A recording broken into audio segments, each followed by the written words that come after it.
פיקוח נפש דוחה שבת, אז פיקוח נפש דוחה גם את הפנטזיות המשיחיות שלכם של חידוש ההתיישבות היהודית בלב אוכלוסייה פלסטינית של 2.3 מיליון איש.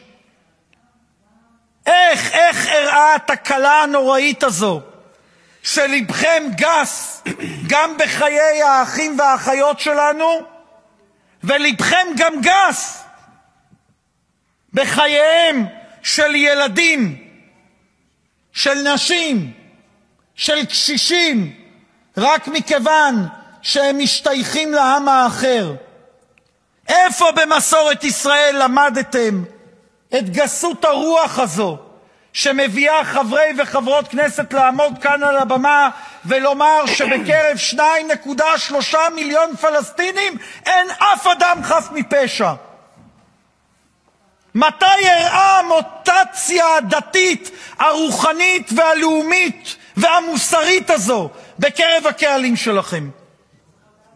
מתי נדפק ה-DNA היהודי והדמוקרטי שלכם, שעומדת כאן מחוקקת ואומרת שבקרב 2.3 מיליון איש אין אחד חף מפשע? תינוק בן יומו הוא לא חף מפשע. אתה יודע מי דיבר ככה? הגרועים שבשונאי פיקוח